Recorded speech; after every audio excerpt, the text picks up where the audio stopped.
Buenos días a todos, gracias por esta magnífica asistencia al evento. Tenemos la casa llena, y lo primero que quiero agradecer es que nos hayáis invitado al equipo de gobierno de la Universidad de Sevilla. El rector está ahora mismo camino de Rusia, porque tiene un encuentro de rectores rusos e iberoamericanos y no puede estar, pero transmite pues, el afecto y la importancia que él le da a la divulgación y al trabajo que estáis realizando, tanto desde el punto de vista científico como desde el punto de vista de impacto de la actividad que realizáis. Él está perfectamente al tanto, de hecho te comentábamos, Clara, que escucha tu programa. Eso es una parte de lo que estamos celebrando hoy, pero en cualquier caso que supierais que él estaría aquí si estuviera en Sevilla. Esta es una ocasión súper agradable porque estamos celebrando el hecho de que tengamos un trabajo científico importantísimo, que creo que Luis María nos lo va a explicar a continuación, pero también con un gran reconocimiento social. Esas dos cosas no siempre van conjuntas y eso tiene una importancia y una trascendencia muy fuerte. A mí, en esta felicitación que os hago por esta publicación científica, me gustaría, esto es un equipo muy grande de personas en distintos estados de la carrera investigadora, y a mí brevemente pues me gustaría nombrar a todas las personas que han participado.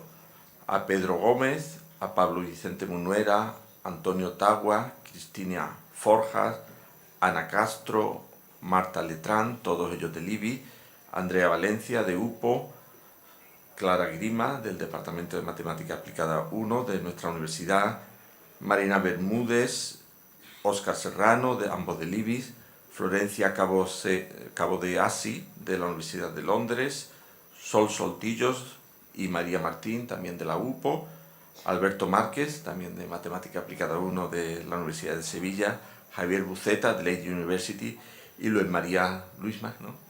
Ya te puedo llamar Luisma, ya no. Luisma del IBIS, que es, creo que puedo decir, la persona que ha liderado la idea central, aunque es un trabajo totalmente de equipo. A mí, como decía, esta es una situación ideal para las personas que llevamos el gobierno de la universidad, en particular las personas que tenemos responsabilidad de investigación, porque es un evento perfecto, porque combina ciencia, divulgación y transversalidad. Por un lado, ciencia, se da la circunstancia de que en este trabajo científico está involucrado fundamentalmente, quizás simplificando, pero está involucrado el IBIS y las matemáticas, el Departamento de Matemática Aplicada 1. Son dos ámbitos en los que nuestra universidad es totalmente puntera. En los estudios bibliométricos de nuestra universidad, tanto ciencias de la salud como matemáticas están en la terna de las disciplinas en las cuales hay más cantidad de publicación, por encima del orden de 1000 artículos en los últimos 5 años, mayor factor de impacto por encima del 1,30 que tiene nuestra universidad este año. Hemos subido por tercer año consecutivo, vamos a publicar este informe bibliométrico muy próximamente, pero ambas disciplinas pues están por encima de la media de la universidad. La universidad, como digo, ha ido subiendo, tenemos muy buenos resultados en impacto normalizado. En definitiva, se conjugan estas dos áreas. El hecho de que se celebra alrededor de una publicación de alto impacto es muy importante, que los investigadores, esto no es un discurso que quizás tenga sentido en este ámbito, pero que en general publiquemos el gran trabajo que realizamos en el sitio donde lo lean el mayor número de personas posible. Eso se hace muy bien en matemáticas, se hace muy bien en salud, y es otro asunto para celebrar. Ese es el primer aspecto, la ciencia. El segundo es la divulgación. Aquí se conjuga un aspecto interesantísimo, sobre todo centrado en Alberto y en Clara, el hecho de que son unos grandes divulgadores junto con su equipo, dentro de su grupo de investigación de matemática discreta, teoría de grafos y geometría computacional. Ellos simbolizan un grupo de personas, muchas aquí presentes, si no las comento es porque no nos conocemos personalmente, un grupo muy grande de profesores de nuestra Universidad de Sevilla que realizan más de 100 actividades anuales y que convocan un total aproximadamente de unas 20.000 personas. Nosotros la estamos intentando ayudar desde el plan propio, pero eso no tendría ningún sentido si no hicierais vosotros simplemente se trata de un apoyo cuando vemos buenas ideas. Pues ahí tenemos el Café Conciencia, Ciencia en el Boulevard, la Semana de la Historia, la Noche de los Investigadores. Hay, como digo, podemos llegar hasta 100 actividades que estáis desarrollando. Es muy importante trasladar a la sociedad los avances científicos y innovadores, de promover la cultura y los conocimientos científicos, y que la sociedad, igual que ocurre en otras sociedades, yo creo que esto sí ocurre, por ejemplo, en Estados Unidos, pues tengan al investigador como una persona que, igual que el fontanero llega a tu casa a arreglarte cosas, o el dentista te soluciona problemas, pues el investigador trae bienestar a la sociedad, trae inventos, trae innovación, y yo creo que esto pues está cogiendo cuerpo. Cada vez sois más los que trabajáis en divulgación, y yo creo que la sociedad, ahora que también salen noticias tan dispersas y tan confusas, que se sepa que hay un grupo grande de personas en los organismos públicos de investigación, en las universidades, una mayoría de personas que trabajan de manera modesta, que tienen buenos resultados, y además hay otros que además se preocupan de divulgarlos, ¿no? Entonces somos una parte importante de la sociedad, estamos en el primer mundo, en una sociedad avanzada, y la innovación, el valor añadido, es lo que nos va a permitir sobrevivir. Entonces, no por darnos nosotros más importancia, pero Luis, si quieres, siéntate aquí, está en tu casa, el director del CICUS, literalmente. Entonces, realmente, que se reconozca, y que los niños, que la innovación estén tratando de ver qué pueden hacer para mejorar los productos. Innovación también social es una tarea pendiente que tenemos, pero que actos como estos pues animan. En tercer lugar, la transversalidad. Estaba comentando ayer con Alberto como que interesante como en el grupo de personas que he nombrado antes, pues hay 2 licenciados, Pedro, que es uno de los dos primeros coautores, y también Cristina, que son graduados en Ingeniería de la Salud, que es una disciplina nueva que le hemos dado un carácter transversal para conjugar muchos aspectos, muchísimos aspectos que no se tratan ni en medicina ni en enfermería, relacionados con la instrumentación, la informática, muchos aspectos relacionados con la salud. Es una titulación muy importante, y aquí se conjugan que tenemos médicos, biólogos, ingenieros de la salud y matemáticos, que además creo que os habéis conocido en base a la divulgación, porque hacíais divulgación científica y comentasteis los problemas. Entonces, sin ninguno de ellos no hubiera sido, eso está clarísimo, ¿no? Sin ninguno de ellos hubiera sido posible el descubrimiento y tener esta idea, ¿no? Porque ¿cuántas personas han podido mirar los epitelios? Eso nos lo tiene que explicar Luisma luego. ¿Cómo no se le ha ocurrido a nadie antes ver el epitelio, ver el problema que había y llegar a esta estructura? Eso ahora me gustaría que nos lo comentara. En definitiva, que es un ejemplo también muy bonito. Yo quería acabar, también he hablado de los distintos actores, no he hablado mucho de Luis Escudero, quiero hablar de él, pero quiero hablar de él como un ejemplo de muchas otras personas jóvenes que están trabajando en nuestra universidad y que están trayendo dinamismo, excelencia. Luisma se graduó en nuestra universidad, hizo el doctorado en la Autónoma de Madrid. Te fuiste 6 años de postdoc. Él ha sido prácticamente de todo, ha sido Miguel Servet, ha sido Marie Curie, ha sido postdoc EMBO, y ahora finalmente ha sido Ramón y Cajal. Estás ya en tu 4º año. Yo quiero agradecerte públicamente que hayas apostado por la Universidad de Sevilla. Yo sé que ya cuando estabas finalizando el Ramón y Cajal, pues has tenido muchas otras oportunidades, y yo, ahora que estás en 4º año de Ramón y Cajal, yo creo que ya el año que viene te vamos a tener aquí, eso espero, en plantilla, y ya con mucho tiempo por delante para traer excelencia a nuestra universidad. Sí, no me importa nada que esté grabado, porque si ponemos una pirámide de nuestro plan de estabilización, hombre, los Ramones y Cajales están ahí arriba, no hay ningún problema en absoluto. Yo creo que el que tú estés aquí es un ejemplo, lo digo modestamente, pues del éxito primero de las políticas nacionales. El programa Ramón y Cajal es lo más maravilloso que se ha podido crear y es un programa que si se duplicara modernizaría nuestras universidades en 4 o 5 años. Y creo que también nuestro plan de estabilización y las políticas que estamos haciendo en el plan propio y otras políticas de captación de talento, creo también, lo digo modestamente y sin distorsionar el objetivo de hoy, pues que también ha ayudado.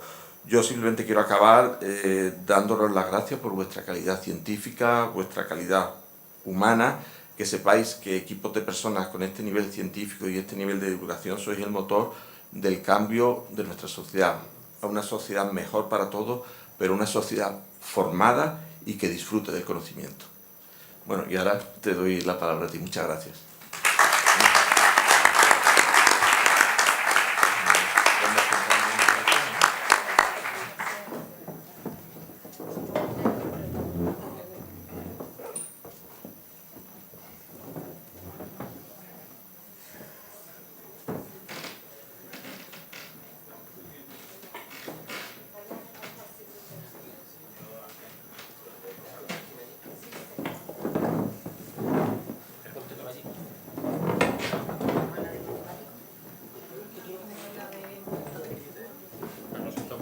¿Dónde prefieres? Ponte aquí, ponte en medio, ponte.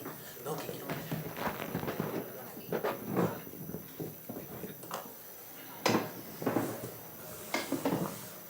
Espera, cuando tú tienes eso, tienes que darle al botón un poquito para que se ponga en verde. Están robados.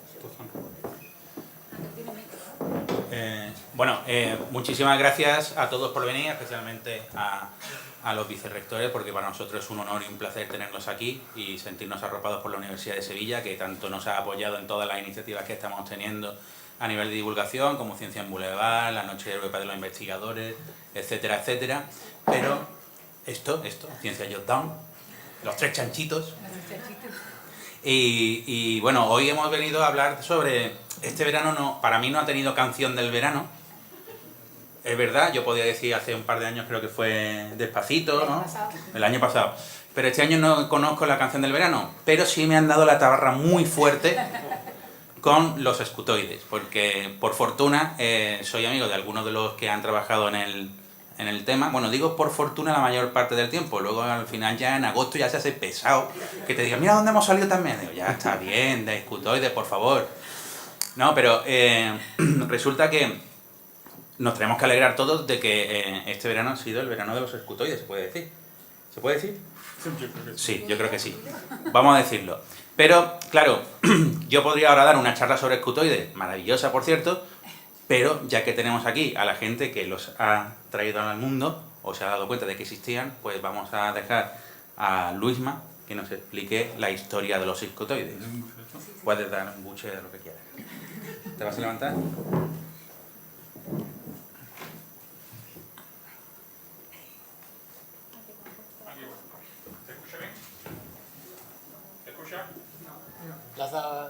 Están verdes, se supone. Ahora. ¿Sí? Ahora. Bueno, pues os voy a dar una charla que en teoría son de 10 minutos y yo creo que será 9:58. Bueno, aquí están los escutoides de plastilina, de la plastilina de Margarita que cogí para intentar visualizarlo. Como ha dicho Enrique, se supone que ha sido algo que todos los que estáis aquí habéis visto en algún momento y que ha sido como un hit del verano, la noticia del verano. Y eso es porque muchos medios muy importantes como New Scientist, The Times o el New Yorker lo han sacado en sus magazines y hemos estado por bastantes sitios. Cuando leéis los titulares de estas revistas dice, pues el escutoide es una nueva forma que está en nuestras células. Nueva forma en nuestras células, nueva forma en nuestras células. ¿Y eso qué es? Porque sí, el éxito está ahí, pero ustedes sois esto, el GIS, ¿vale? Dice, pero esto de los escutoides, ustedes podéis preguntarme, ¿es relevante para mí? O sea, muy bien, pero ¿y qué? Entonces, yo os digo, júzgalo tú mismo.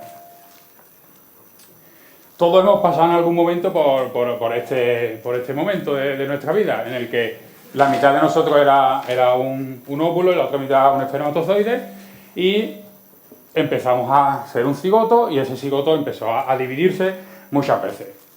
Aquí vamos.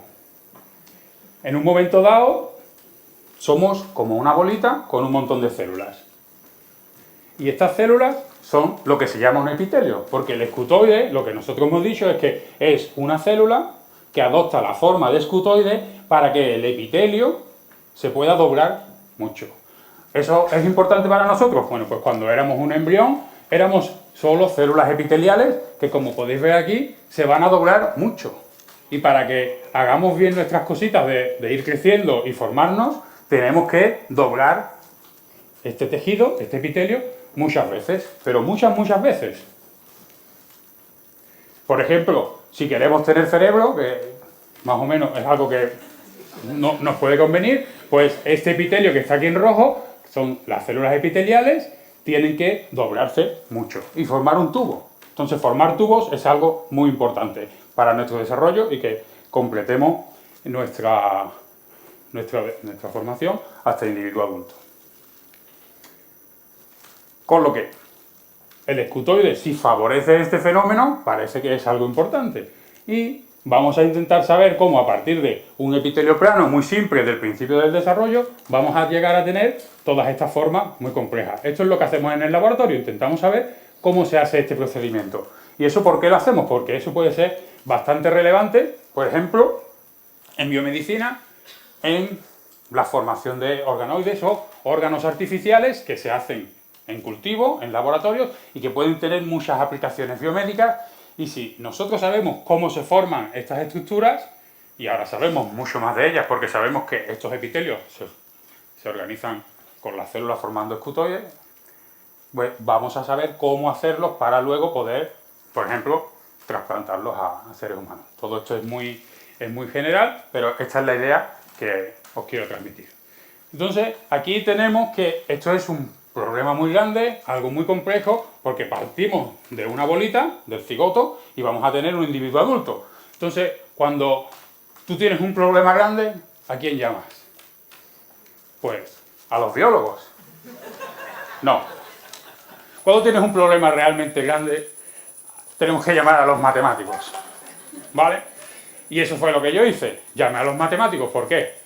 Pues porque los matemáticos, como Clara Grima y Alberto Márquez, ellos usan herramientas matemáticas para solventar cosas muy complejas. Una de estas herramientas matemáticas es el diagrama de Voronoi, que si habéis visto charlas de Clara, sabréis que, bueno, sabréis perfectamente, incluso mejor que yo, lo que es. Pero si no lo habéis visto, pues yo hoy voy a hacer un intento, otro, de explicar lo que es un Voronoi, esta herramienta matemática que puede ser muy útil. Aquí tenemos un mapa de un trozo de Sevilla, que de hecho es un trozo muy bien escogido porque aparece, por ejemplo, la Universidad de Sevilla, los Jardines Murillo, y aparece donde estamos, el CICUS. Y todos los puntitos rojos son estaciones de Sevisi. Como a todos nos conviene hacer mucho ejercicio, y las bicicletas de Sevisi pesan tanto que te hacen hacer mucho ejercicio,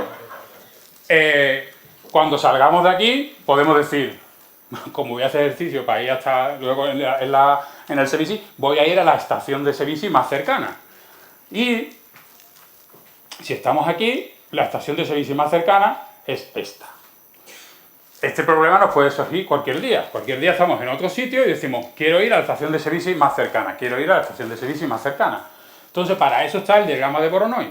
El diagrama de Voronoi lo que te va a hacer es, cuando lo dibujes, te va a informar de cada punto en el que estés, cuál es la estación de Sevisi más cercana. Aquí, por ejemplo, si nos centramos en esta estación de Sevisi, pues cuando estemos en cualquier punto de este polígono amarillo, estaremos más cerca de esta estación de Sevisi que de cualquier otra. ¿Vale? Si estamos aquí en cualquier punto de este polígono verde, estaremos más cerca de esta estación de Sevisi que de cualquier otra. ¿De acuerdo? ¿Los has entendido eso? Esto es fundamental. Así, el diagrama de Voronoi lo que se forma es con unas semillas y a su alrededor va a haber unas células de Voronoi de esa semilla. Y finalmente lo que tenemos es un diagrama de Voronoi con células de Voronoi. Y esto nos va a ayudar en biología? Pues sí, porque si nos fijamos cómo es un diagrama de Voronoi, nos podemos ver un montón de similitudes con lo que es un epitelio, este de la mosca, este es de pez cebra, visto desde arriba. Se parecen muchísimo. Y es que en la naturaleza ha habido, por lo que sea, un montón de diagramas de Voronoi que nosotros podemos ver. Por ejemplo, cómo se organizan los músculos en un ser humano. Vuestros músculos están organizados así. O los patrones de mancha de una jirafa. Todo eso son diagramas de Voronoi. Nosotros hemos publicado trabajos en los que, usando los diagramas de Voronoi, hemos sabido un poco más sobre qué ocurre en este proceso tan complicado de un tejido simple llegar a órganos muy complejos. Pero todo esto de los diagramas de Voronoi veis que es en 2 dimensiones. Y estos órganos son todos en 3 dimensiones. ¿Qué pasa en la tercera dimensión? Pues, si cogemos el epitelio y lo intentamos hacer un poquito como matemáticas, aquí tendríamos el diagrama de Voronoi, que sería la parte superior, y ahora la simplificación que se hace es que cada una de estas células, en 3 dimensiones, sería un prisma. Pero hemos dicho que estos epitelios se doblan muchas veces, porque si no, no se pueden formar estos órganos tan complicados. Entonces, cuando un epitelio se dobla, las células, en vez de prismas, serían un frustum, una palabra muy fácil de decir, sobre todo para mí, que tengo frenillo, o una pirámide truncada, que también el frenillo me la sigue fastidiando. Nosotros los biólogos, que estamos acostumbrados a trabajar con pocos recursos, decidimos, vamos a hacer un modelo muy simple. Y el modelo muy simple que cogimos fue un rollo de papel higiénico. Y dijimos, más fácil y más barato todavía que un rollo de papel higiénico es hacer este modelo en el ordenador. Y eso fue lo que hicimos. Un modelo de un rollo de papel higiénico, un modelo de un tubo, un modelo muy simple. ¿Para qué? Pues para intentar que este tubo se parezca a un tejido epitelial en forma de tubo. Y lo que hicimos fue, si nosotros tenemos una superficie del tubo, la parte esta, interior, y tenemos otra superficie del tubo, ¿qué pasaría si las células fueran una pirámide truncada? Pues una célula que es una pirámide truncada, en una superficie va a tener, aquí dibujo 4 células, verde y amarilla, esta conformación, y si es una pirámide truncada, en el otro lado, ¿qué va a ver? Pues la misma foto como ampliada, ¿vale? Y esto correspondería a que las células son pirámides truncadas. Pero ¿qué pasaría si, como ya hemos visto en 2 dimensiones, en 3 dimensiones el tubo también tuviera que ver algo con el Voronoi? Pues empezamos igual. Ponemos las semillitas y hacemos nuestro diagrama de Voronoi en la parte interna del tubo. Y ahora, en vez de proyectar las células, vamos a proyectar las semillitas. Y si os fijáis, las semillitas, al proyectarse en la cara externa del tubo, han cambiado un poco de la posición relativa entre ellas. Y estas dos estaban más juntitas y ahora están más separadas. ¿Qué pasa si ahora hacemos un diagrama de Voronoi aquí? Pues que, curiosamente, las células que antes estaban tocándose, como la amarilla y la azul, ahora están separadas.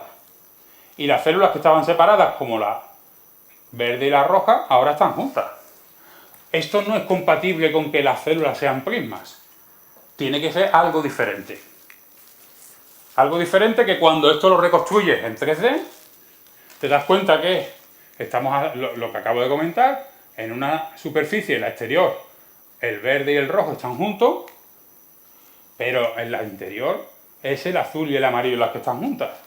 Y ahora, lo que ocurre es que esto no tenía nombre, y bueno, ya sobre eso se hablará mucho ahora, y decidimos, esto no es un prisma, es algo que no está descrito, vamos a llamarlo escutoide. Y esto sería un escutoide computacional del modelo del tubo. Aquí sería, otra vez, el famoso modelo de plastilina para ponerlo bonito, para que se convierta en icono de la cultura pop y esas cosas tan chulis que están pasando.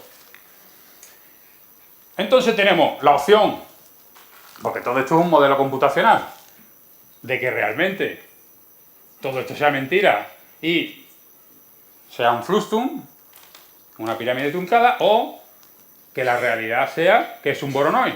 Entonces, cuando tienes esto computacional, tú necesitas datos para comprobar qué es lo que está pasando en la vida real. Cuando tienes problemas en la vida real, ¿a quién acudes? Pues a la mosca. La mosca es lo mejor, siempre va a estar ahí para escucharte.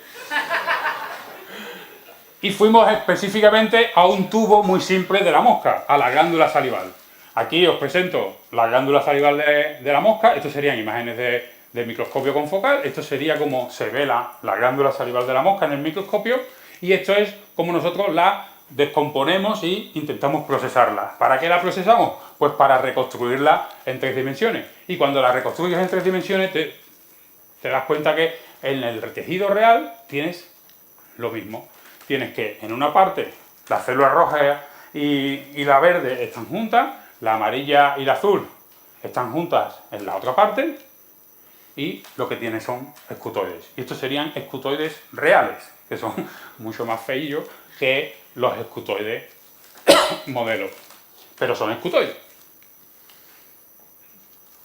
Se parecen, ¿no? Pero esto podría ser una casualidad. Hemos mirado un solo tejido de la mosca y había escutoides. Entonces, cuando quieres saber que esto no es una casualidad, ¿a quién acudes? Pues ahora sí, por fin, acudes a más biólogos. Y entonces empiezas a hablar con amigos, colaboradores, los convence para que hagan una serie de experimentos, los hacen y te das cuenta que en otros tejidos de otros organismos, esto sería un embrión del pez cebra, sí que hay también escutoides. Y aquí tendríamos los colaboradores que han comprobado en otros tejidos que había escutoides, que en otros tejidos curvos tenemos escutoides, que no era una casualidad. Pero si tú dices, vale, tienes 4 o 5 tejidos, pero para decir que el escutoide está en todos lados, que es algo universal, entonces ¿a quién llamáis?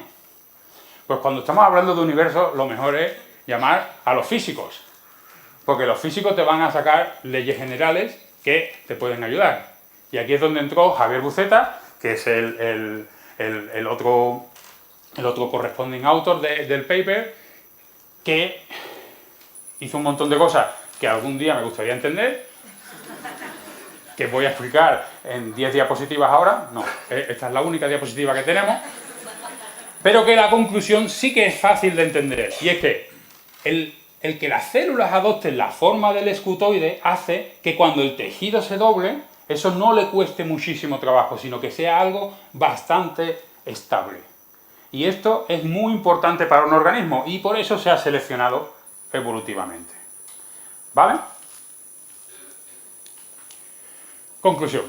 Cuando quieres hacer ciencia, ¿a quién tienes que llamar? Pues tienes que llamar a un equipazo, como mi Betty. Y aquí os lo presento. Tenemos a Pedro y a Pablo, que son los dos primeros autores. Luego tenemos a Antonio, Ana, Marta, Cristina, Marina y Óscar. Y después de otros centros, de otros grupos de investigación, ya os habéis mencionado todos: Javier, Alberto y Clara, Lola y Andrea, Flor y Sol, y bueno, también quiero agradecer a los nuevos y por supuesto pues toda la financiación y toda la ayuda que hemos tenido, porque todo esto está muy bien, pero sin financiación y un centro donde hacerlo, pues no se puede hacer, y hay que ser muy agradecido a todas las agencias y a vosotros por vuestra atención.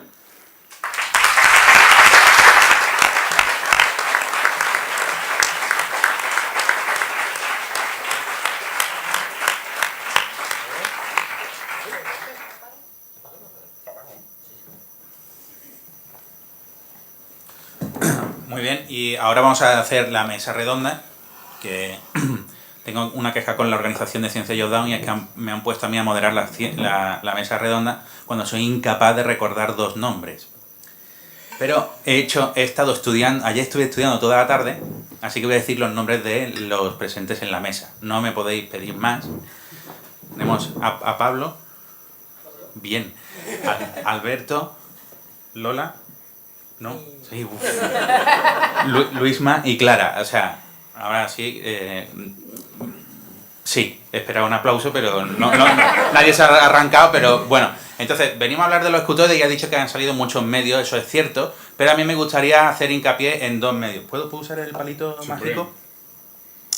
Es este, que es la wiki, que básicamente surgió horas después de salir el artículo publicado, ya estaba un artículo en la wiki, prometemos que nadie de la mesa hizo este artículo de Wikipedia, y luego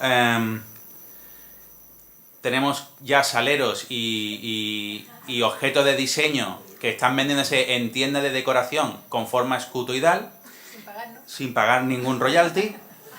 Pero es cierto, hay saleros y habéis salido en revistas de decoración y floreros y paragüeros. Sí, es que es un mundo de posibilidades, como podéis ver.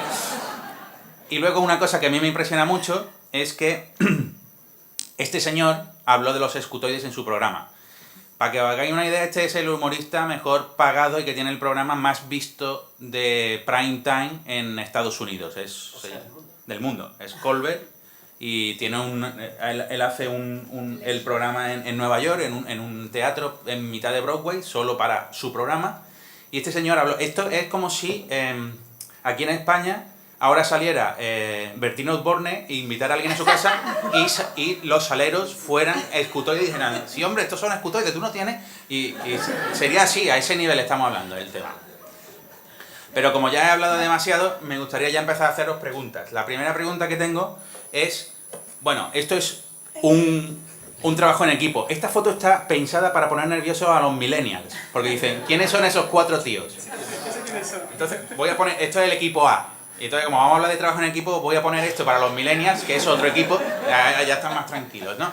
Entonces me gustaría que, brevemente, me contarais, o le contarais al personal que está aquí presente, ¿cuál ha sido vuestro trabajo respecto de este tema? No la interrelación con los demás, que eso va a ser otra pregunta estrella que tengo preparada, sino lo que habéis hecho vosotros. A ver, yo como informático, ¿no? Lo que hemos hecho sobre todo es integrar las ideas, tanto de Luisma como de Alberto, que es 2 mundos muy diferentes, que al final se interrelacionan. Pero los 2 bellos, ¿no? Los 2 totalmente bellos, por supuesto. Al final programando y simulando lo que es la realidad como son los escutoides. O sea, grosso modo sería básicamente eso. Has hecho de puente. Eso es. Muy bien, eso se agradece. Alberto, ¿tú puedes? Bueno, nosotros lo que teníamos es, o sea, Luisma nos vino con el problema y tal, y como Clara ha contado alguna vez, nosotros dijimos, bah, eso deben ser unos prismatoides, no sé cuánto tal y demás, ¿no? Y entonces, un poco de desprecio, sobre todo por parte de Clara. Yo no, yo soy más respetuoso para estas cosas. Es mentira, ¿eh? Luisma, o sea, que estoy al lado de Luisma soy yo. Y entonces, claro, por eso me he puesto aquí. Y entonces, pues, como bien dice Pablo, al principio, aunque a Luisma lo conocemos, pero lo conocemos en otro ámbito, sí que había un cierto problema de que hablábamos, y es en serio, hablábamos un lenguaje distinto. Y sí que es cierto que Pablo, Pedro, que debe estar por ahí... Está en Croacia. Ah, está en Croacia, ¿verdad? Sí. Pues servían de puente, entonces eso es importante. O sea, ellos tenían un poco del lenguaje común de los 2 y nos permitía comunicarnos. Porque es cierto que... Vamos a ver, esto tampoco es una cosa que digamos que ha salido hace 2 meses. Empezamos a trabajar, ¿cuánto? Hace 2 años. 2 años y pico, más de 2 años. 2 años y pico. Más de 2 años, o sea, esto ha sido una labor que no es que decir, se prueba una idea, se ve que no funciona y tal. Y entonces a mí me gustaría, en ese sentido después, cuando si al lugar, Luisma alguna vez, creo que en algún programa de radio, en algún sitio y eso, comentó que una vez estábamos precisamente, Clara, Pablo, Pedro, él y yo, en mi despacho creo, en la biblioteca, no recuerdo bien dónde era, creo que era en la biblioteca, que estábamos allí en una pizarra blanca de esta. Y entonces pues ya Luisma se quedó y dice, eso es, ya lo tenemos, ¿no? Hubo un cierto momento eureka, que no es que fuera a decir, esto vamos y vamos comprobando y eso, ¿qué? Que yo lloré ese día. Pues por esto, ¿no? Sí. A lo mejor también por otra, pero por eso lloré. Pero lloraste porque dijiste, ya vamos a acabar el PIP ya no tengo que trabajar más con esta gente. No, fue aquí empieza el dolor. Ahí. Vale. Ahora hay que inscribirlo, ¿no? Perdona, por favor. Bueno, pues nosotros lo que hemos hecho en el laboratorio ha sido testar las hipótesis de los modelos que habían creado ellos en el ordenador. Y tengo que decir que al principio, cuando Luisma nos propuso a varios científicos españoles que todos trabajamos con Drosophila, que nos reunimos cada 2 años en Barcelona, y él empezó a hablar de estas figuras, y todos lo mirábamos como diciendo, pero ¿de qué está hablando Luisma? Este se le ha ido la olla totalmente. Pero él seguía intentándonos convencer, y en una de estas reuniones fue donde surgió la idea del nombre. Y entonces pues Luisma me llamaba un día sí y otro también a decirme, Lola, pero ¿por qué no te estás yendo Drosophila? Que de verdad que existen, que existen. Yo veía el teléfono de Luisma y decía, no estoy. Pero bueno, al final nos convenció y entonces estuvimos mirando, nosotros lo miramos en el ovario de Drosophila, ¿vale? Que es una estructura también como tubular. Y entonces lo bueno que tiene el ovario de Drosophila es que en un principio es una circunferencia y luego pasa a ser una estructura tubular. Entonces la idea en un principio de Luisma ha sido mirar en la estructura tubular para ver si se podía cumplir que realmente fueran escutoides los que formaban ese túbulo, pero lo que nos permite también nuestro sistema el día de mañana es poder intentar investigar, tratar de averiguar cómo de la parte de una estructura redonda se convierte en tubo y cuáles son las consecuencias a nivel de los cambios que ocurren en las células epiteliales, si realmente hay más cambios escutoides, si hay menos, y como todo esto además nosotros lo podemos mirar in vivo, se pueden hacer películas directamente. La idea en el futuro es poder ver cómo están cambiando la forma e intentar además entender los mecanismos moleculares y genéticos que conducen a esto. Y termino para deciros que algunos de vosotros pensará que ¿por qué la mosca? Que tendrá que ver la mosca con nosotros. La mosca que tanto le gusta a Luisma y a mí, porque es lo que me da de comer. Y yo estoy seguro que la mayoría de ustedes sabéis que la mosca tiene muchísima similitud porque hay mucha homología entre la mosca y el humano. Y de hecho la mosca pues también tiene el cerebro, que utilizará más o menos que nosotros, depende de quién. Y después también tiene un intestino de la misma manera, tiene una cuerda nerviosa, o sea que también se forma a partir de una célula al principio, en el embrión, acaba formando muchas estructuras tubulares. Entonces es muy bueno como sistema modelo porque nosotros la podemos manipular de la manera que queramos. ¿Vale? Me han gustado todas las palabras que has dicho. Mola todo. Hacemos películas en vivo, in vitro, todo. Maravilloso. Molecular. Bueno, genético. Me ha gustado todo. Mosca. Es que... Bueno, no, te toca a ti, Luisma, el jefe. Pero yo que voy a decirte lo mismo que Alberto, ¿no? Yo vengo a decir que yo era el que aguantaba a Alberto cada vez que se ponía que pesado solo biólogo. Esos son primatoides, no, mentira. No, pues básicamente hace dibujitos en la pizarra de la biblioteca cuando estaban ellos y en una hojita de cuadro cuando no estaban ellos, intentando que aquello saliera algo que conociéramos y ya pues rendirnos y decir no es nada que conocemos. Y sí, podíamos intentar construirlo, pues como ha contado Luisma, ¿no? Proyectando la semilla perpendicularmente y calculándolo por capas y básicamente, bueno, que va, es lo que hizo Alberto. Lo que ha contado Alberto. Bueno, pero claro, también tienes que agradecer también aquí... Tengo que decir que lo de que Luisma llore, que se entusiasma, que eso es verdad. Y yo creo que eso, bueno, ya lo ha dicho el vicerrector, que contar con un líder como Luisma es muy importante, porque muchas veces no sale nada y te deprime, pero con lo pesado que es, al final tienes que hacerle caso, como dice Lola, y creo que, y quiero decirlo públicamente, aunque lo he dicho muchas veces, que sin el empuje del pesado pues esto no hubiera salido, ¿no? Y eso es muy importante para lanzar la investigación en España y en Sevilla. Así que darle un aplauso a Luisma.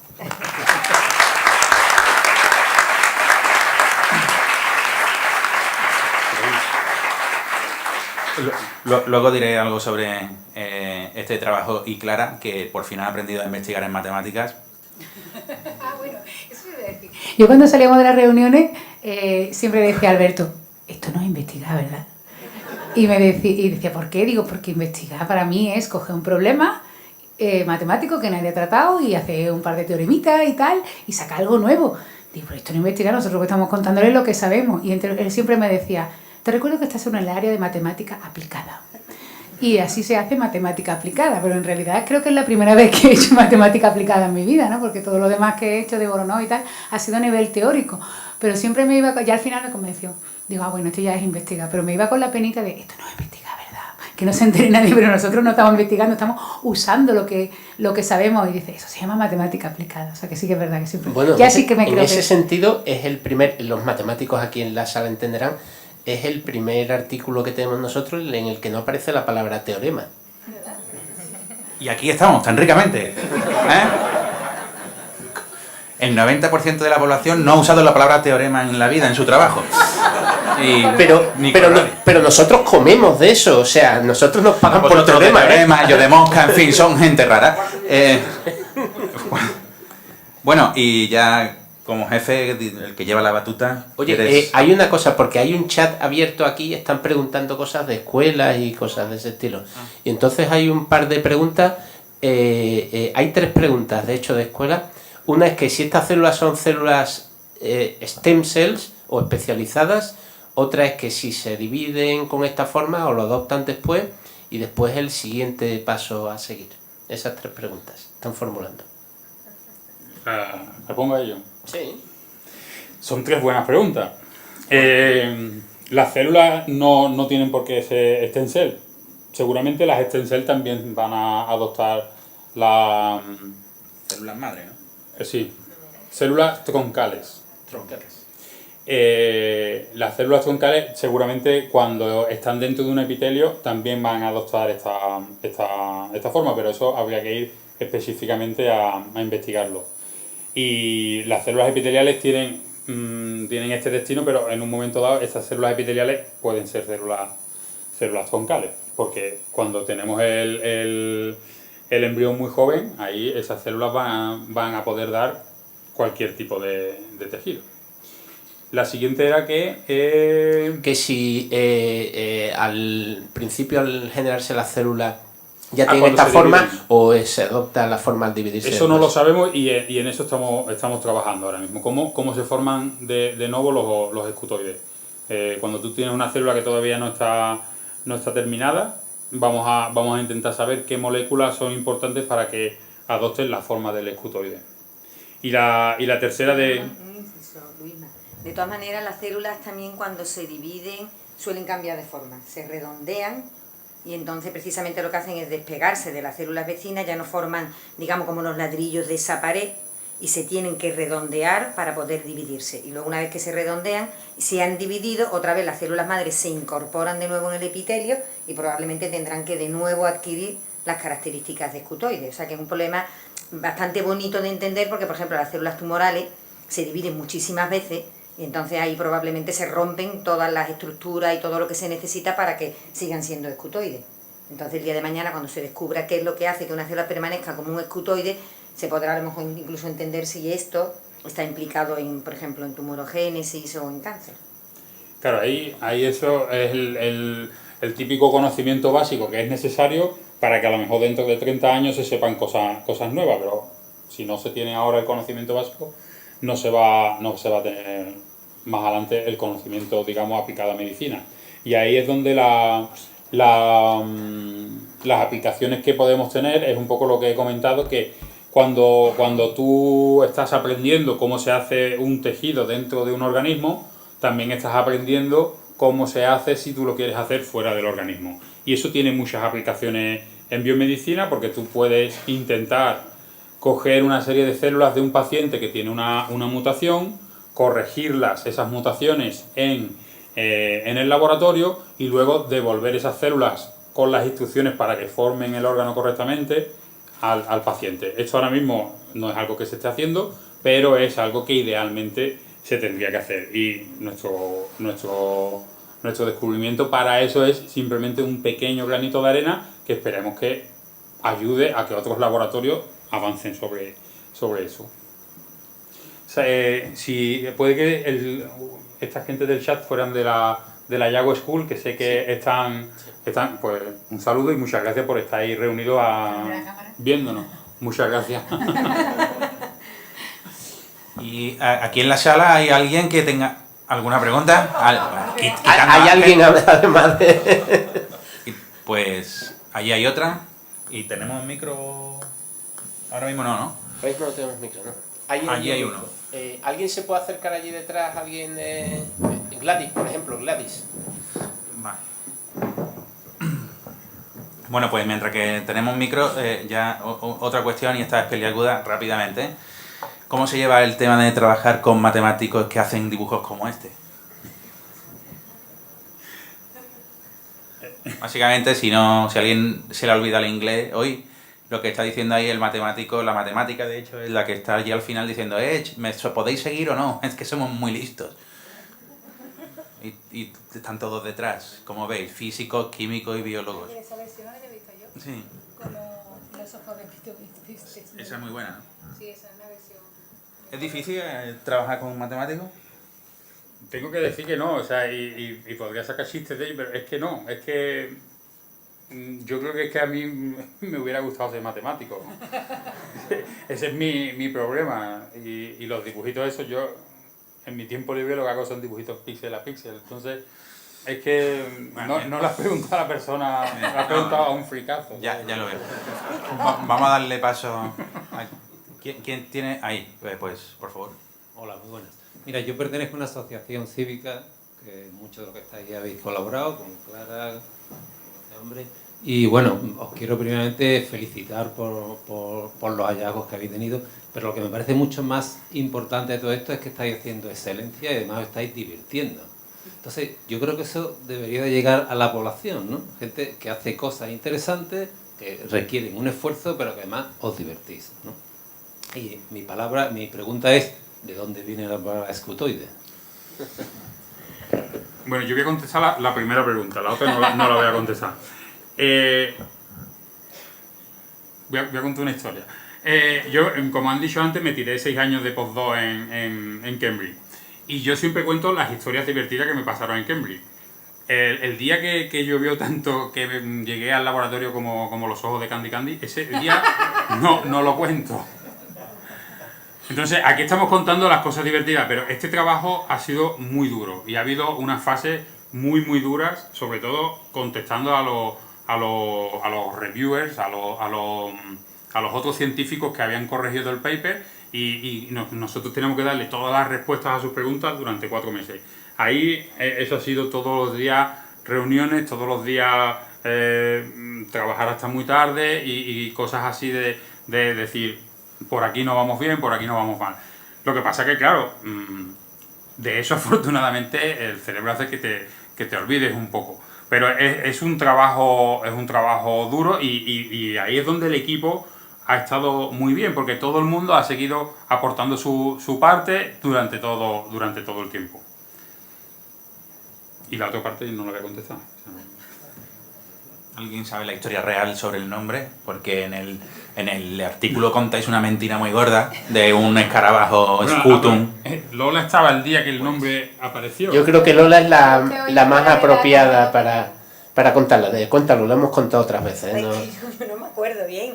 Yo me acuerdo que estábamos en un meeting de este en Begur, que como os comentaba, ¿no? Que se reúnen científicos españoles que trabajamos en Drosophila para intentar colaborar, y precisamente ahí fue donde Luisma, tú y yo empezamos a hablar, ¿no? Como hace un par de años. 2 años justo, de qué epitelio se podían mirar y tal. Y entonces cuando Luisma lo presentó, creo que estaba allí Paco Martín, que es un compañero de Luisma y nuestro también, del que hizo con nosotros la tesis. La mayoría de nosotros venimos del Centro de Biología Molecular Severo Ochoa, hicimos la tesis allí. Y entonces cuando Luisma estaba proponiendo qué es lo que era, pues Paco Martín dijo, pues mira, gritó, muy típico de Paco Martín, pues ¿por qué no lo llamas escutoides? Bueno, fue más, ¡los escutoides! Y a partir de ahí.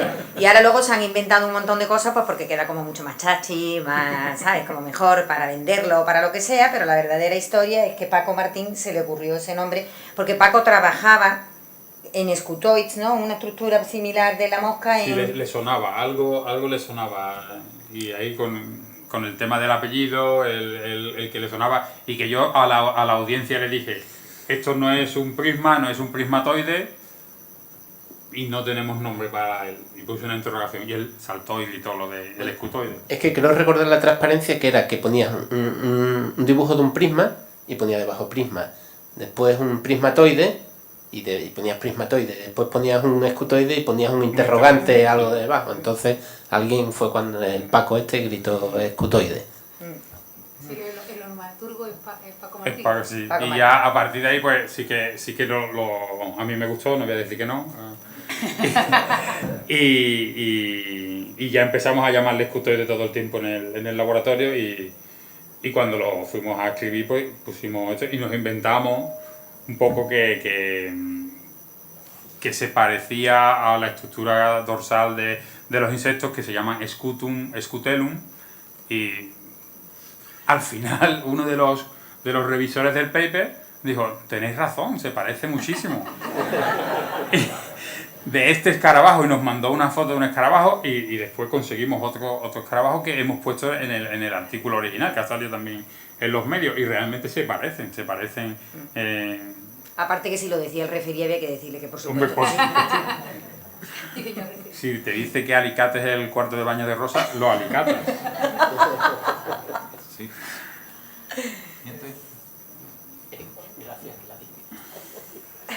Alberto, decías tú que, bueno, y Clara, que no había ningún teorema, ¿no?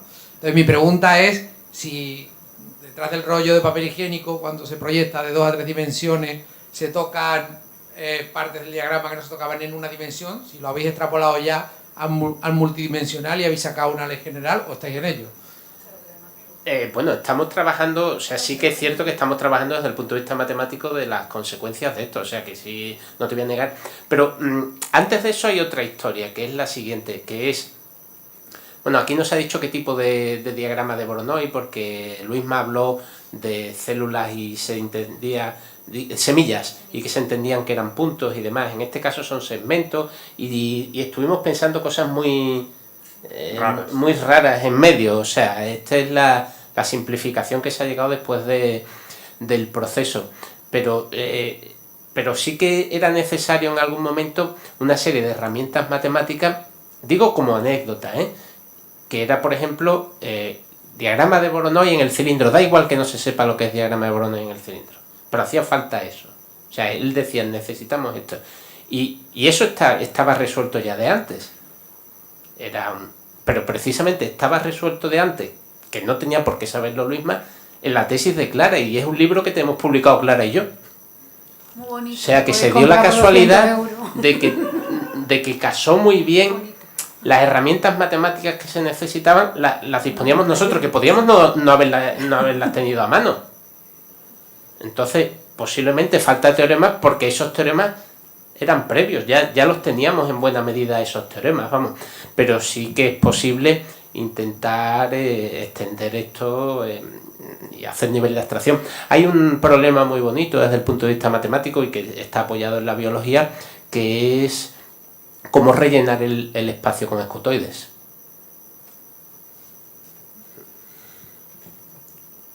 Pues hay 2 preguntas más. Con el micro, para que se escuche.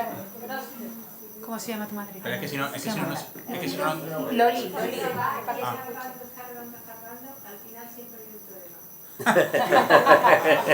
Sí, sí. Tienes toda la razón.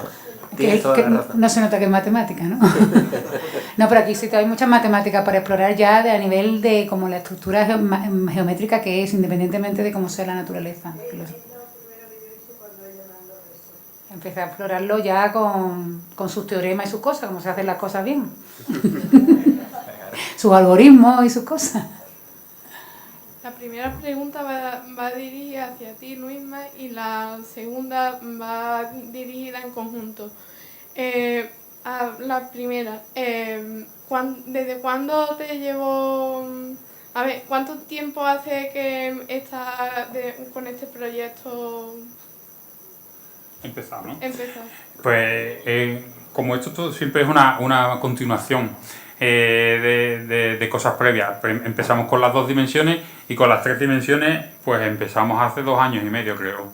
Una cosa así, 2 años y medio.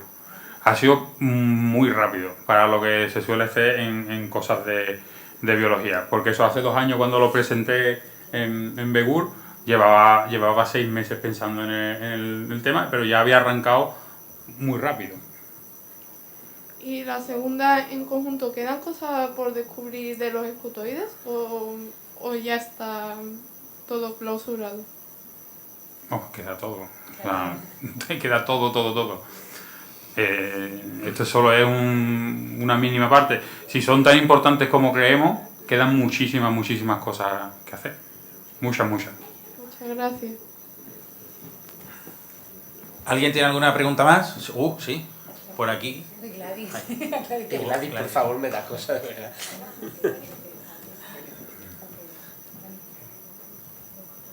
Hola, buenas. Yo quería hacer una pregunta y es que durante todo el tiempo habéis hablado de los escutoides en células animales y tal, pero no hemos hablado ni de vegetales ni inorgánicos. Claro, no sé si hay algún detalle que yo me pierdo.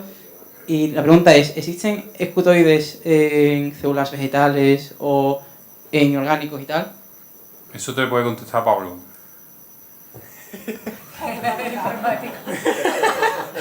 De hecho, te lo podría preguntar, claro, te lo podría responder, creo que Luisma también, pero actualmente estamos viendo exactamente eso, como tú ya sabrás, en imágenes de plantas. Y a priori podemos decir que no tenemos ni idea. Estaba mirando y bueno, eso, trabajando en ello. Este señor. Y después... Hola. En primer lugar quería felicitaros por el trabajo, que me parece excelente. Y yéndonos un poco fuera de la biología, ¿os habéis planteado la posibilidad de patentar la estructura? Porque, según decís en el artículo... No, pero te cuento. No, eso la no es estructura, cierto. según decís, tiene un nivel energético muy bajo, lo cual favorece el que espontáneamente se pueda generar esa estructura. Es que es secreto. Siguiente pregunta. Entonces, para fabricar tubos, para empaquetar cosas, podría tener una utilidad práctica enorme. Totalmente, vamos, estamos trabajando en ello y por eso queremos mantenerlo en secreto. Bueno, vaya a ser que otra gente tenga la feliz idea, pero bueno, esto no lo está viendo nadie, nada más que está en YouTube, ¿no? Y grabándose. Sí, la verdad que eso fue una idea de Javier Buceta, que me vino un día con eso y estamos trabajando en esa línea. Porque puede ser algo patentable. Tenemos que hacer una serie de experimentos para ver si realmente lo que pensamos que ocurre en las células animales tendría una traslación a la arquitectura. Pero...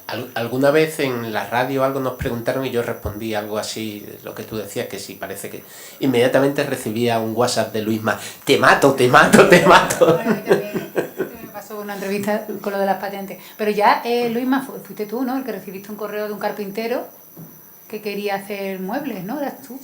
Que quería hacer muebles y que si pues no le cedíamos el permiso, no sé qué, no sé cuánto. El permiso lo tiene todo el mundo. Vamos, Claro, eso. porque no, de momento no hay patente. Unos tacones. Bueno, yo iba a preguntar lo mismo, así que me cambio de pregunta y voy a incidir en lo que decía Eliseo, la primera pregunta.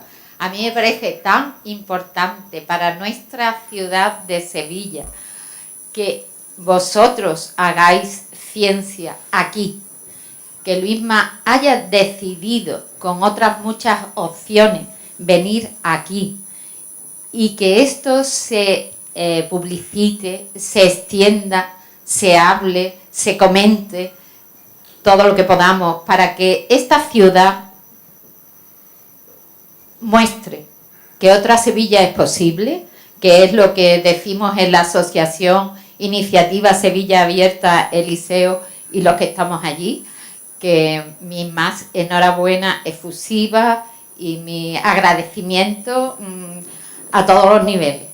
Después yo soy matemática y tendría muchas cosas de matemática que preguntar, pero ya he quedado con Alberto que lo hablamos en otro momento del empaquetamiento del espacio. Gracias. A ti. Gracias a ti. ¿Algo más? ¿Alguien tiene alguna duda, sugerencia, petición, queja? ¿No? Pues... Allí hay una mano. Allí hay una No mano. has dicho lo de Lo de queja. No le pases el micrófono. No le pases el micrófono. Hola, bueno, yo quería preguntar si vais a dar charlas a nivel colegios sobre los escutoides. A nivel cole de primaria... Los que vienen por detrás, vaya, que tienen que ser vuestros sucesores. De momento no me han escrito a mí, a ti sí, ¿no? Ya, ¿no? O sea, mientras el tiempo sea posible, yo creo que sí, vamos, que yo quiero que esto se siga divulgando, y es que es algo, yo qué sé, que está bien. Y además que yo creo que tiene la virtud de que acerca campos diferentes, que no es solo hablar de un tema, sino que mezcla matemáticas, biología, física, computación, es todo, puedes hablar de todo un poco para que los chavales y chavalas sepan que se pueden combinar esas cosas, que no es, ¿qué quieres ser de mayor? Pues no, puede ser de todo un poco, ¿no? Y vamos, eso estamos abiertos a eso, por supuesto. Muchas gracias. De hecho, yo tengo ya unas charlas cerradas, 2 o 3 para este año, y de instituto y cole, e incluso de centros de tal, que no me habían pedido todavía ni el título ni el resumen, y ya lo han puesto ellos. Nos hablas de escutoides. Centros de tal. O sea, que voy a hacer una charla y con eso ya está todo el año, ¿sabes? Voy a preparar una presentación bonita con diapositivas porque sin que yo haya mandado el título ni nada, me decían, ya no tiras el título en octubre, ya no tiras el título en marzo, ¿no? Depende de cuándo sea la charla. Y ya me están diciendo, ¿puedes hablar de escutoides? ¿Puedes hablar de escutoides? O sea, que yo y pensé, digo, qué caramba, bueno, un saludo. Y bueno, hablaré de lo que yo quiera, pero luego dije, mira, no, pues tiene su parte buena, voy a preparar una charla bien bonita y con eso voy a echar el año, que está bien, ¿no? Porque así me estreso un poquito menos. Y los institutos también están pidiendo que vayamos a explicar los escutoides, claro. Eso es como los artistas cuando siempre le piden la misma canción. Bueno, yo simplemente quería daros la enhorabuena por el trabajo y por la colaboración multidisciplinar, que creo que es fundamental. Y me encanta que hayáis hablado de la falta de teoremas, porque nosotros somos también del Departamento de Matemática Aplicada 1. También es una de las preguntas que a Gladys y a mí nos hicieron en una tesis que hemos dirigido, que precisamente no había ningún teorema en la tesis doctoral. Y llamó muchísimo la atención al tribunal, al tribunal. Y es que la matemática no necesariamente tiene que tener conceptos de teorema, aunque realmente uno de los miembros del tribunal nos decía que realmente varias de las cosas que había allí se podían reformular en teorema y probablemente también pasará con vuestro trabajo. Así que, bueno, pues enhorabuena, en definitiva. Muchas gracias. Bueno, pues... Espérate, yo tengo una. Pero tú no eras solo la que llevaba el micro. Yo parecía que no hablaba. A todo esto, Gladys ha venido de las charlas, no es de la organización, así que hay que darle las gracias. Un placer.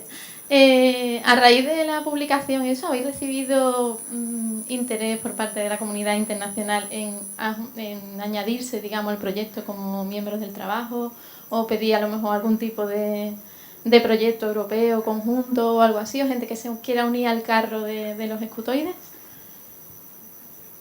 Algo hay, o sea, vamos a pedir proyectos con otros laboratorios, pero la idea surgió de nosotros que... Y ahora ellos están contentos de unirse. Y después, bueno, muy relevante para nosotros es que la repercusión ha hecho que la revista Nature, por ejemplo, saque una mini revisión comentando el artículo y viene otro en camino en otra revista también importante que es Current Biology. Eso es lo que nosotros también nos preocupa, o sea, es ponernos a avanzar en el panorama internacional y para eso pues bueno, pues también estamos haciendo muchos esfuerzos y tenemos nuestro grupo ahí organizando ese tipo de cosas para que vayan a mejor.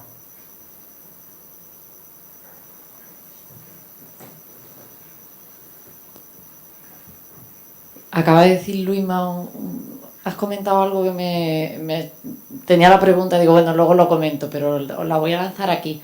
Has dicho la repercusión mediática ha hecho que... Entonces mi pregunta es, ¿cómo habéis gestionado la comunicación de este resultado? ¿Fue a raíz de la publicación? ¿Ha sido una cosa de esto? ¿Lo habéis hecho a través de alguno de los centros de investigación a los que pertenecéis? Me gustaría que nos contarais un poquito cómo ha sido, porque evidentemente triunfar de esta manera en los medios de comunicación y tus titulares eran absolutamente reveladores en ese sentido. Me gustaría que nos contarais un poquito esa parte de la historia. Gracias. Esto creo que es una pregunta para Alberto.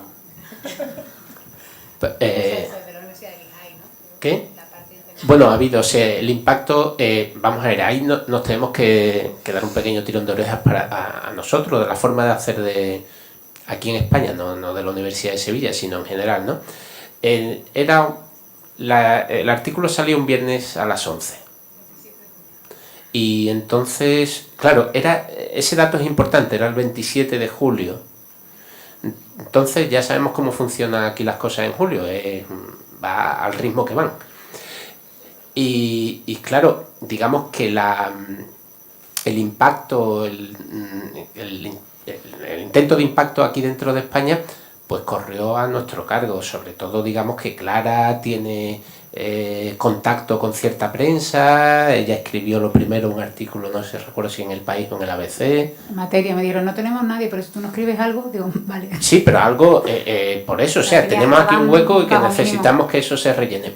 Pero el dato que quería dar era el siguiente, eso salió a las 11 de la mañana de aquí, eso significa que son las 5 de la mañana en Boston, bueno, en la costa este de Estados Unidos, y a las 5:10 toda Estados Unidos estaba lleno de la nota de prensa de la Universidad de Lehigh, que es una universidad que está bien, pero la nuestra es mucho más grande. Pero todo significa que, o sea, inmediatamente empieza a llegarnos a nosotros cosas de Estados Unidos, fue lo primero que nos llegó. Entonces, durante todo el fin de semana, es cierto que todas las noticias que llegaban eran a través de la Universidad de Lehigh, y ya a partir del lunes empezaron a moverse las cosas, pero el lunes era ya agosto, casi aquí. Y entonces, por eso, después la gran parte de la gestión, de la divulgación y demás, corrió a nuestra parte, llamar por teléfono a uno, a otro, ser muy pesados con, como bien decía Enrique, ser muy pesados con nuestro entorno y con lo que está más lejos de nuestro entorno, y después pues ha habido gente, pues por ejemplo con Miguel Alcíbar, Lola Pons, que no está aquí. El artículo de Lola Pons escribió un artículo en El País sobre la palabra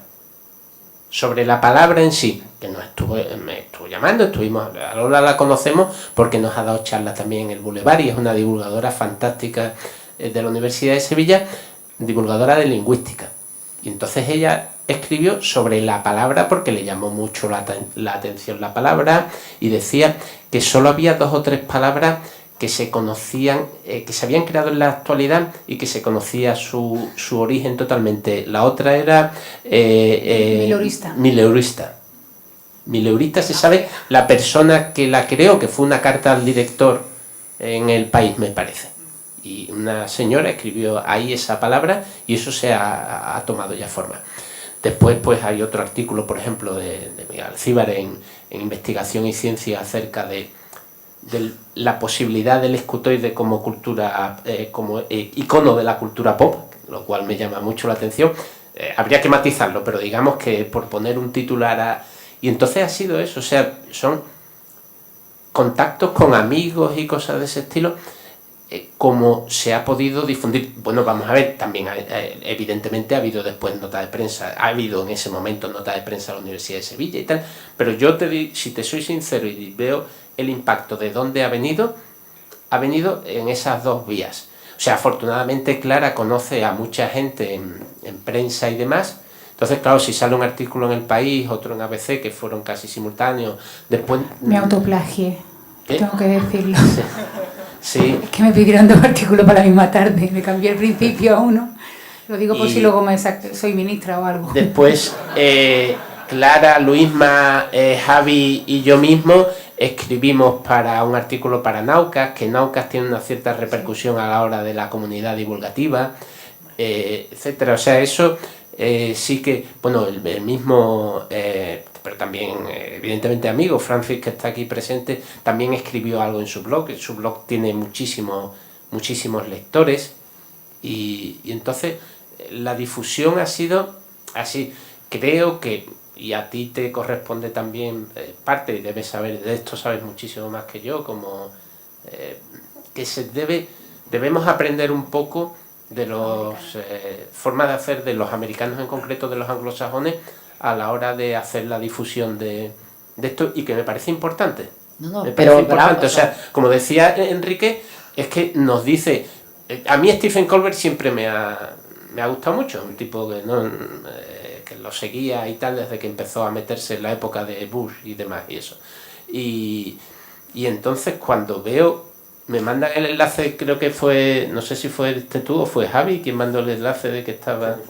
Creo que fue Javi que manda el enlace de que en la charla inicial de su programa, en su monólogo inicial, habla de dos temas, de Trump y de los escutoides. Yo me quedé ahí absolutamente impactado, vamos. Ese día lloré yo. Y hay otra cosa, y es que en la Fox, que estaban dando una noticia de ahí, 10 palestinos altivos ven venir un misil y no se quitan, que era tal y como dieron la noticia, y acto seguido cambian la escena y aparece una señorita con un pantallón así de grande y empieza a explicar los escutoides, pero a explicarlo y no mal, ¿eh? Le había echado por lo menos 10 minutitos al artículo o alguien se lo había explicado. Porque empezó a explicarlo muy bien, en la Fox, ¿eh? Estamos hablando de una cosa increíble. Eso es tanto como si aquí Telecinco paran Sálvame y se pone la... ¿Cómo se llama la princesa del pueblo? No, da igual. ¿Ana Belén? No, Ana. ¿Ana Belén? Yo lo que pasa... A mí lo que pasa es que me gustaría hacer aquí un inciso porque para mí no es tan importante la mediática, digamos, a nivel social, sino a nivel científico. O sea, que a pesar de que haya salido el artículo en muchos sitios a nivel social, que es lo que se está discutiendo ahora, la repercusión gorda es a nivel científico, porque hay por ahí muchísimos grupos que están trabajando en cosas similares, que utilizan otros sistemas modelos, que utilizan organoids, que utilizan... Entonces, claro, a nosotros nos interesa como científicos que una vez que tú descubres algo, que eso realmente tenga una utilidad y que se le pueda sacar el máximo provecho. Y la única manera de hacerlo en ciencia es que a través de otros grupos que se sientan intrigados, implicados, y entonces todos empiecen a trabajar con ellos y puedan utilizar ese descubrimiento para muchísimas aplicaciones. O sea que yo creo que más importante es incluso la repercusión científica en sí, porque normalmente la gente no se puede leer todos los artículos que salen. Y claro, cuanto más repercusión tienen, más te llama la atención. Y yo creo que eso también es algo que es bastante importante.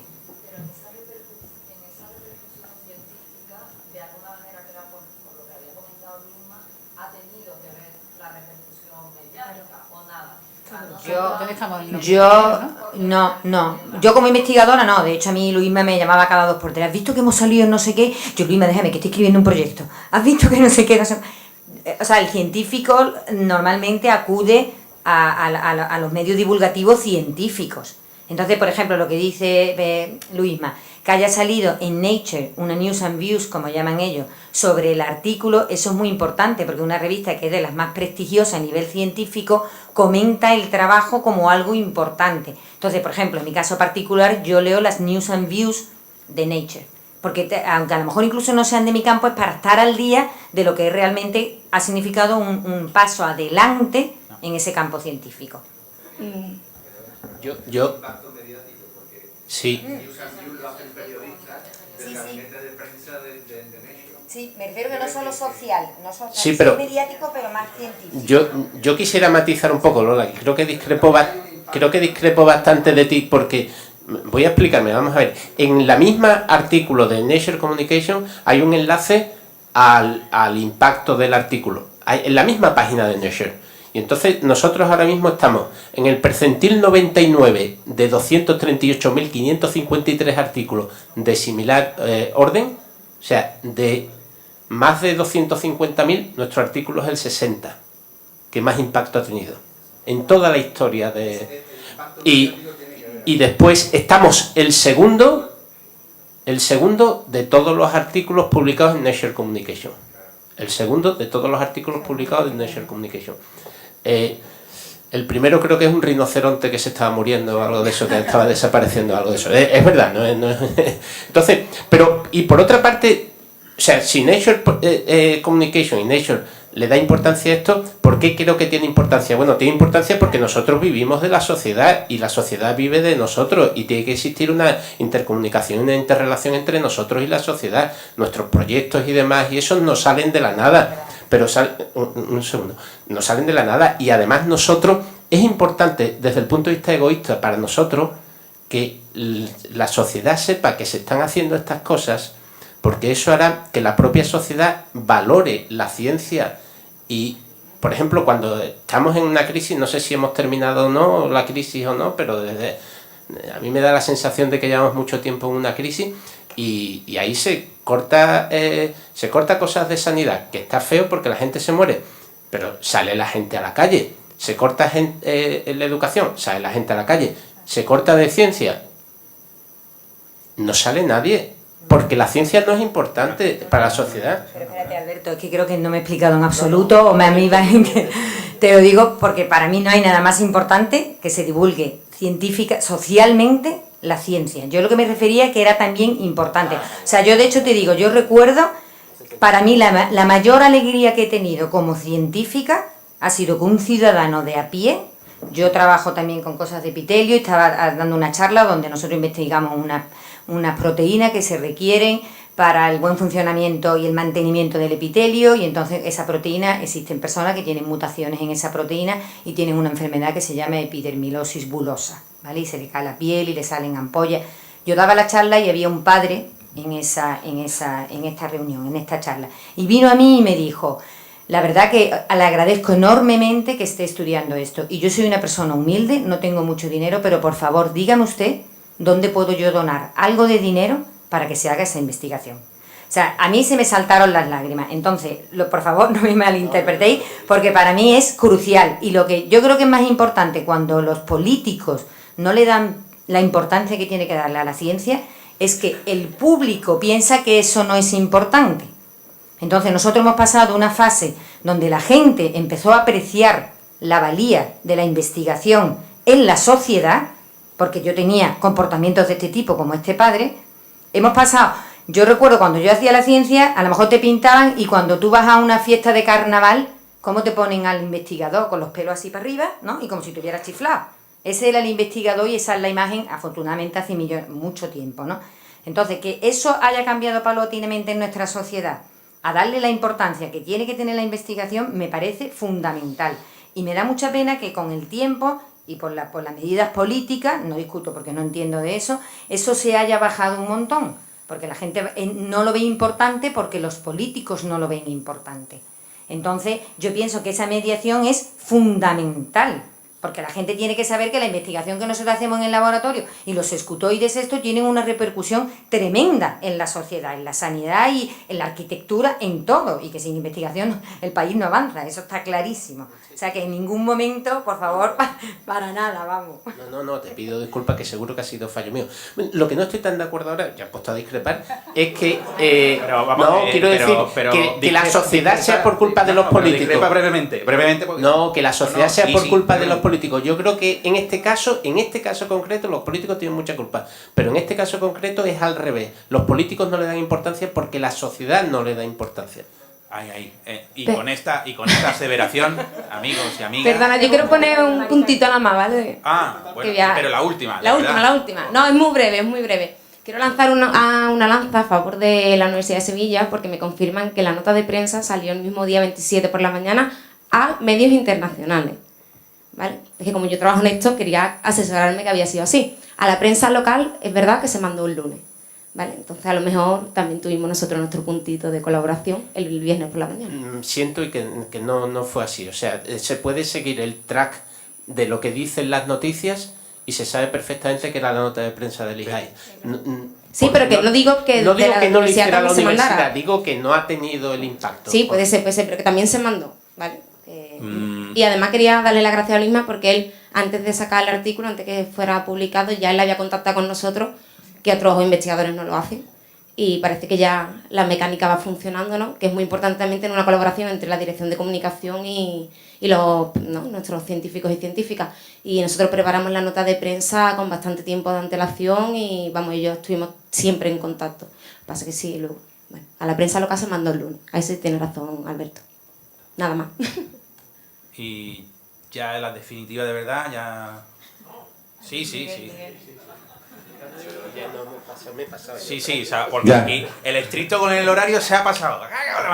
No, yo solo... Esto con el horario de los demás. Verdad, cierto. Yo solo quería hacer una matización, un comentario con respecto al impacto mediático de noticias científicas.